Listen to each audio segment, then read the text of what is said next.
Welcome into NASCAR Now. One of us is a below-average sportscaster. The other, the pole sitter for the Daytona 500. Guess who's who? That's right. I'm Austin Dillon, and he's Todd Grisham. And I've got some exciting news for you. Austin's going to be here the entire half hour. Oh, cool. All right, enough of the shenanigans. With Austin Dillon on the pole for Sunday's Great American Race, the question now is, how will he do? We polled our experts, and we'll ask Austin himself. What's it like to pilot the iconic number 3? It's been part of Austin's life forever, so how's he bearing the weight of those expectations? And it's out with the old, as in Kevin Harvick, and in with the new, as in Ryan Newman. What's the outlook for RCR in 2014? It's all now on NASCAR Now.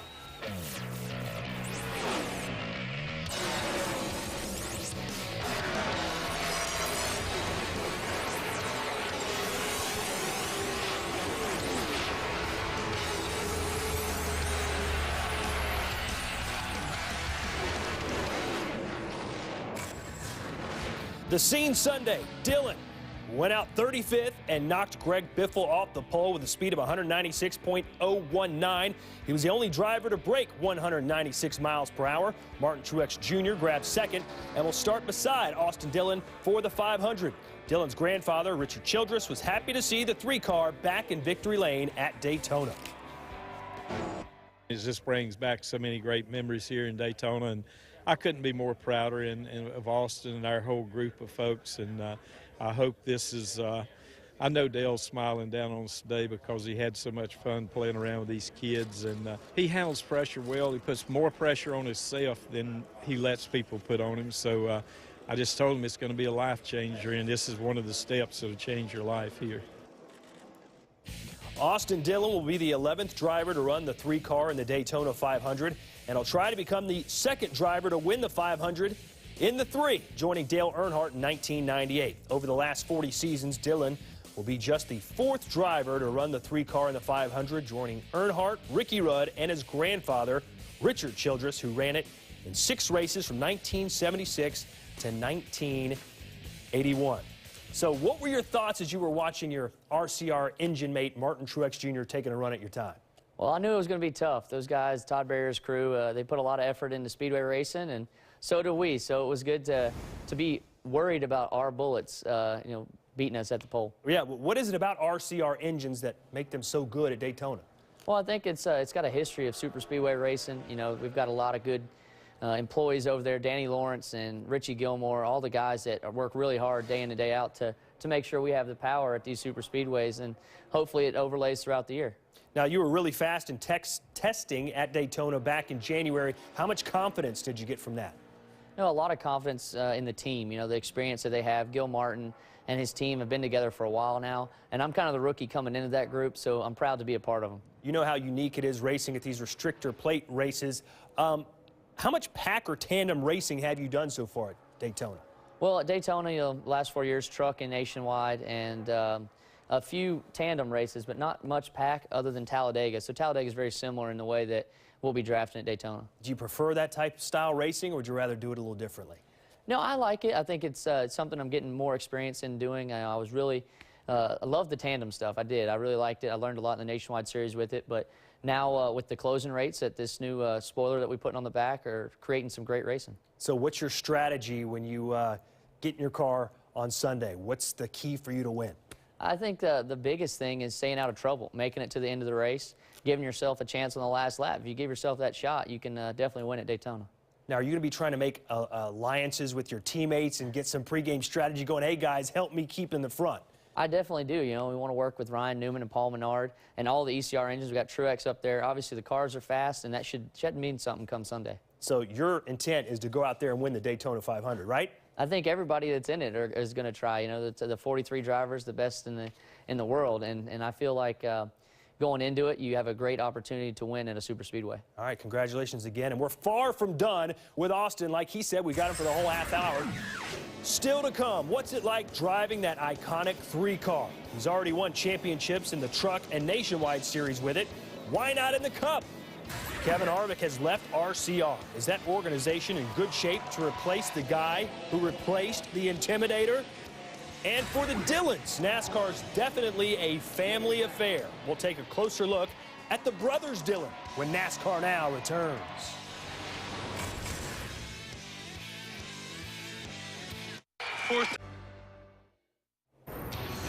The season debut for the Nationwide Series is Saturday, starting at noon Eastern on ESPN with NASCAR Countdown. This is a series which will be looking for a new champ because this guy's graduated to Cup. Austin Dillon can see Hornish just 2 cars ahead of him. If he stays right there, he'll win the championship. Coming to the checkered flag, the NASCAR Nationwide Series champion is going to be Austin Dillon. Here we are, champions! Great job. And never give up attitude, boys. Never give up. Never give up. Yeah, I know this is going to be very, very special for our team. This is just, it's amazing. I don't know what to say. I'm choked up.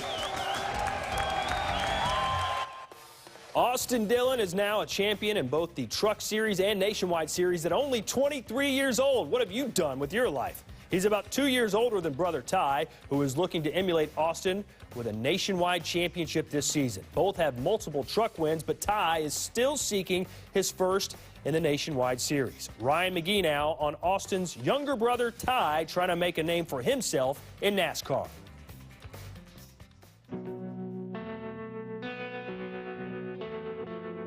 For some, for most, following a famous grandfather and then a successful brother conjures up imagery of living beneath a shadow.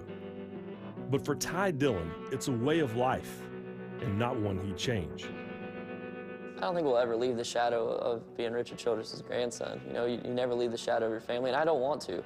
I'm proud of my family's name. I'm proud of what we've been accomplished, and I want to be able to carry our family's name back to the top level of racing. I'm the kind of person who's going to put more pressure on myself than any other person can put on me. Even if there's one person saying that he's got what he's got because of who he is, I'm going to go show him, yeah, I do, but I'm going to work harder than you, and I'm going to be better than you. The NASCAR Nationwide Series champion is going to be Austin Dillon. I want to go out and win this championship next year, to be on the same level as my brother, because I believe I'm just a good driver, if not better than him. And I know he feels the same way as me.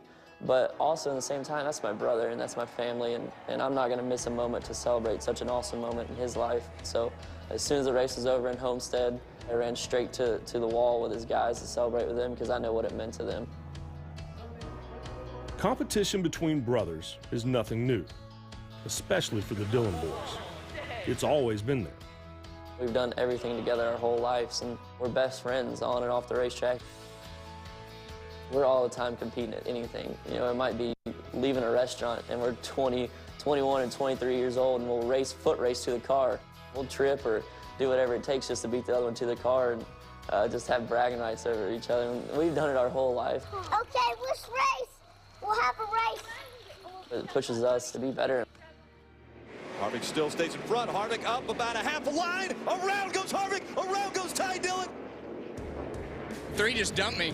Exactly the reason why I'm leaving RCR, because you got those kids coming up and they got no respect for what they do in this sport, and they've had everything fed to them with a spoon. So it's a shame you got to get taken out by some rich kid like that.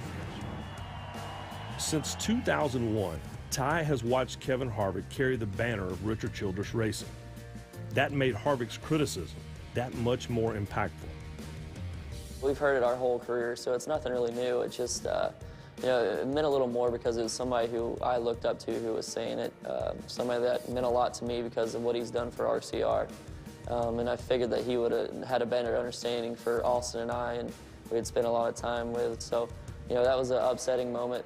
It continues to push me to go prove to people that I'm here and I'm not just, you know, a rich kid with a spoiled brat. I'm putting in the work. Yeah! We did it! I'm at the race shop every single day, working out with my pit crew every day.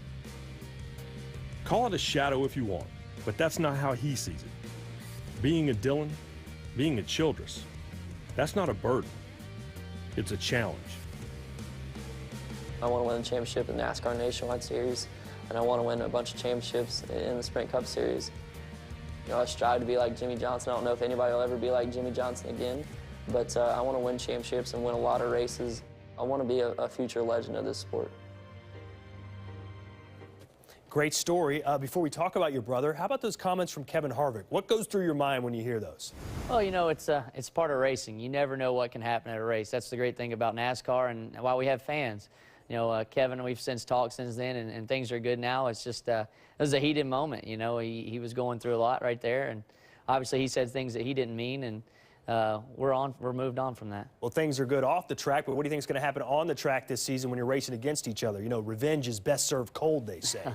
Well, I wasn't even at that racetrack that day, but I support my family 110%. So for me, I'm just going to go out there and race everybody the same. I race everybody out on the track the same, and hopefully get the same respect back. And you know, we have a long season ahead of us, 36 races, and it's my rookie year, so I'm looking forward to learning a lot over this year. Now, you say you treat everybody the same, but what happens when you and your brother are on the same track? What are you going to do then? That is probably the hardest person I race, no doubt. He pushes me each and every time he gets in a race car. He's got a lot of speed, and he's been kicking butt down in Volusia at the dirt track this past week. Now, does he look to you sort of as a mentor since you are the older brother? Do you compare notes? How's that relationship work? Yeah, we trade information for sure. You know, we're similar drivers, and the fact that we like similar things in our cars. So he does a good job, man. I don't know how much longer I can help him out. He's already made a name for himself. Now, other than your grandfather, Richard Childress, who advises you and your brother? We've got a couple of guys, you know, back at the shop that have been real key in our success, and there's so many over the years that have really helped me. Shane and Sarah McDowell and Dale McDowell, my dirt crew chiefs, they taught me a lot about racing growing up, and I definitely want to thank them and my mom, my dad, and our whole family. It's a tight-knit group. Well, we heard what your brother had to say, so I'm going to ask you, who's going to be the first to win a Cup championship? Hopefully I am. I've got the advantage of starting a little earlier, and, you know, I want to be the guy that wins the first one.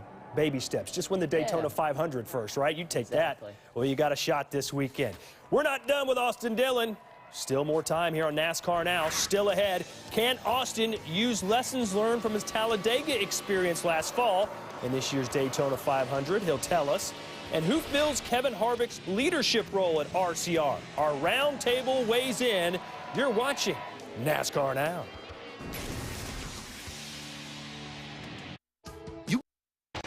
NASCAR Now is back with you following the Budweiser dual qualifying races. We'll set the field for the Daytona 500 for you at 10:30 Pacific on Thursday right here on ESPN2.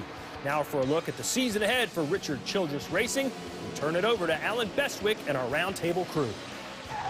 Well, the number 3 makes its return to the NASCAR Sprint Cup Series this season. The car fielded by Richard Childress, the number made famous by Dale Earnhardt driving it, to be carried by Austin Dillon.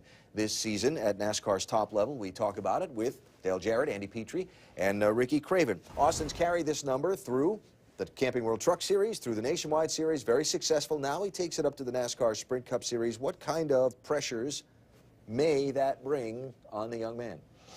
It's going to be hard for people to believe this, but I don't think there's much pressure because when you're young, you're immune to most of those things.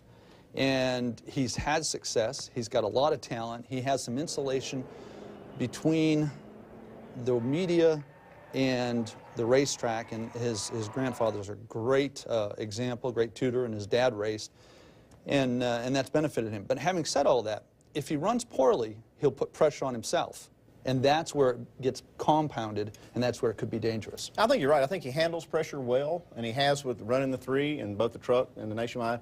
This is different. I'll tell you, this is going to be more pressure than he probably anticipates, carrying that number 3 back to the Cup Series.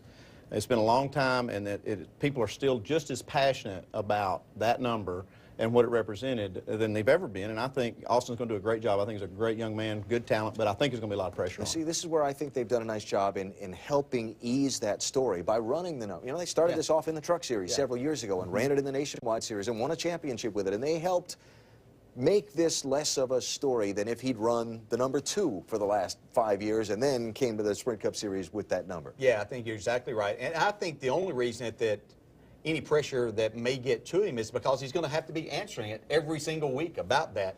And a lot of that can be eliminated if he performs well. If he doesn't, as was pointed out, then there's going to be more talk. Andy, you were a champion crew chief at Richard Childress Racing. A lot of transition for that team this year. Kevin Harvick, the unquestioned best driver of that team last year as far as results, is gone. Ryan Newman is there now. Jeff Burton's leadership is not there anymore. What do you see this season for Richard Childress Racing, where they stack up? Well, they did lose Harvick. They gained Ryan Newman. So I kind of call that a little bit of a wash. I think Harvick is going to be a loss for them for sure in leadership. The fact that they do have some great crew chiefs over there, though. Gil Martin and Slugger Labby have been there a long time. Luke Lambert, very smart guy. And I think that those guys are going to create a lot of leadership on the car side as far as making the cars and equipment fast. Paul Menard now is the veteran driver over at Childress, and I think it's time that Paul stepped up into more of a leadership role. I mean, what he brings to RCR is obvious. He brings to Menard sponsorship and all that, but right now they need more than a sponsorship check. They need him to step up and be a leader. He's won a race, won a big one, but he needs to win more races, and I think they need to look to him as part of the leadership as far as the drivers are concerned there.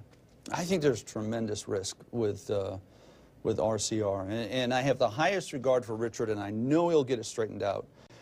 But there's a void with Kevin Harvick leaving, and the void is that Kevin's been the measure for years. Without Kevin, if you take him out of the equation, the other team members didn't run well enough to say, all right, we can stay on this course. In other words, it becomes very disruptive because they change direction of what they're doing. They change their philosophy on the cars or the engines, and you never catch up. It's like the dog chasing his tail. With a Kevin Harvick, that type of talent, the measure's clear, you don't panic, and you say, we can build from here. And that's what Ryan Newman has on his shoulders. I think Ryan Newman has as much pressure as any driver in the sport this year. I hope they prove me wrong, and I want this race team to prove me wrong. I think it's a huge struggle for them, other than Daytona and Talladega. I think that they struggle big time. I think that we see just how important Kevin Harvick and Jeff Burton's leadership was at this organization. It will take them the better part of this year, I believe, to make all of that happen and get things righted there, because they just don't have that leadership ability and qualities there in what I see with them. So a little bit of a rebuilding year Yes. at Richard Childress Racing. Something to look for in 2014. You heard what our experts had to say. Now we ask you the question. What do you think of the 3-car returning to Cup Series? Do you love it, hate it, or do you simply not care? We'll be taking your votes throughout the week leading up to the Daytona 500 with that 3-car on the pole. And, of course, Austin Dillon will be in that 3-car. Is it kind of surreal to hear somebody like Dale Jarrett breaking down your season? No, it's cool. You know, that's what our sport's about. You know, we got to have something to talk about in the off season, and now we're getting into the season, and it's pretty exciting. You know, I'm excited about my new team at RCR and Ryan Newman as a teammate and everything we do have going on at RCR. So, well, you heard our roundtable talking about the leadership void at RCR with the departure of Kevin Harvick. How do you feel about that?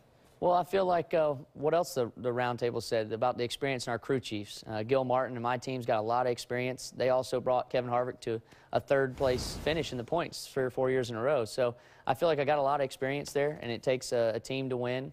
I really want to go out there and hopefully just give 110% each and every weekend and see what we can do to figure out how to get to victory lane. You're in your early 20s. Can you still be a leader considering there's so many veteran legends wandering around your shop? I just hope to bring something to the table. You know, I got Ryan Newman, like they said. Ryan's an experienced driver who's won in every team he's been on. So hopefully I can take him and use what he has to bring to the table and make our team better somehow. Since Kevin Harvick left, how's it been around the shop with him gone? Well, I think announcing that we're hiring Ryan Newman and bringing back the 3 is so much excitement building up for the season. The guys are pumped. They're wanting to work harder than ever and push each other to make our team where it is today. All right, we got one segment left. Can you hang around a couple more minutes? Yeah, I'll be here. Yeah, what else you got to do, right? Well, now that the poll has been won, the question remains, how will Austin Dillon do in Sunday's Daytona 500? We'll ask him to predict what he's going to do on Sunday if he can.